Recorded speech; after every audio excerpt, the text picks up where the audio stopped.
How's it going, YouTube people? It's Weirdo here. I figured for my first post, it made the most sense to start with the beer that started it all for probably everyone, not just me, but you know, it started the idea of destination breweries.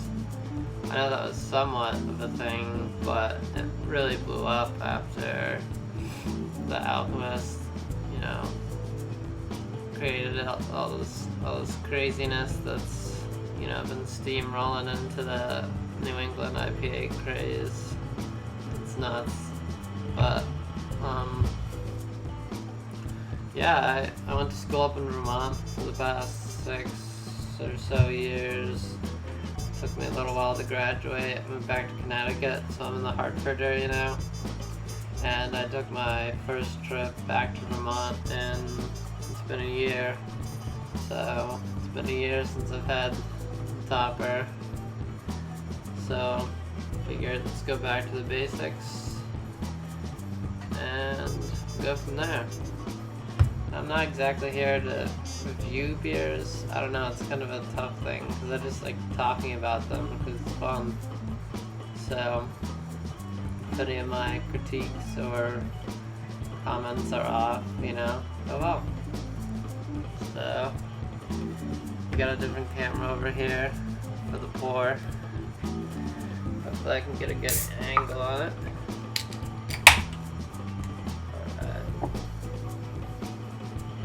Alright, first thing you notice, you open the can, like, you know, back in the day that was a lot of hops, but not anymore.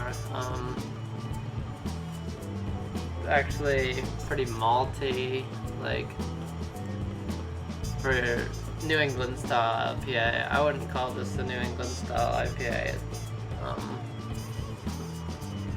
Yeah, it actually reminds me of, you know, more West Coast IPAs, you know, in retrospect, was what New England's general IPA look has turned into. So, I know it says drink from a can, but who does that? All you have to do is pour carefully so the sediment, yeast particles, and whatever don't come out with it.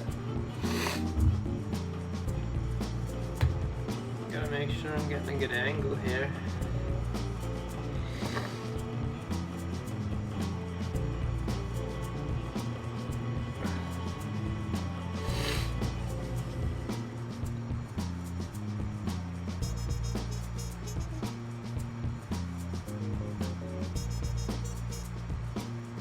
It's awesome as I'm pouring it. There's a big like turbine action going on.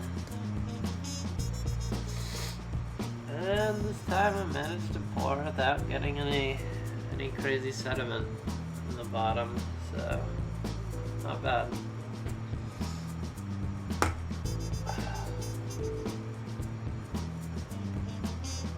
Pretty good looking beer. Very clear. Especially, you know, for IPAs nowadays.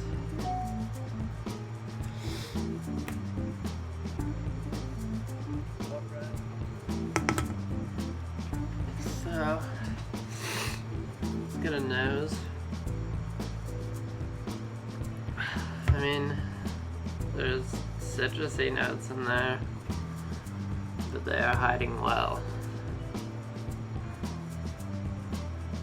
Can't really swirl this glass. Doesn't really work that way. It's really hard to smell much coming out of here.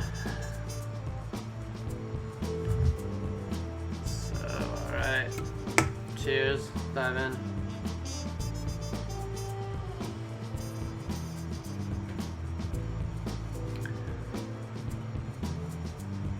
Yeah, it's got a real bitterness that you don't find anymore. Very old school, very clear.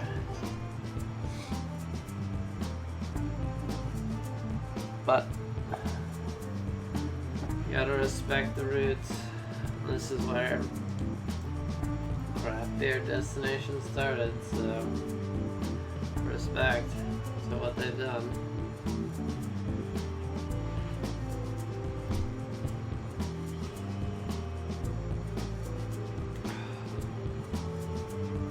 It's just so bitter. I don't know if you guys have had like 6-point resin, incredibly bitter. This is up there with that. This is almost like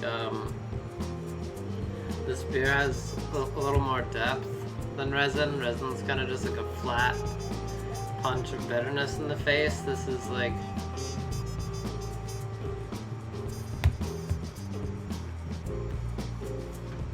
it's a little bit smoother punch of bitterness in the face.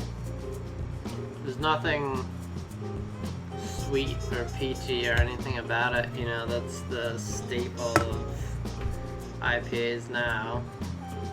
I don't know how I feel about it. Heady Topper is still pretty badass. I had a crusher last night and I loved it so much more. I feel bad, but times are changing.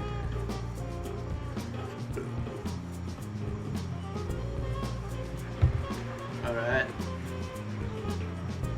I just wanted to check in with you guys for my first chat about beer. It's nice to meet you. And nice to meet me. My name's Joe.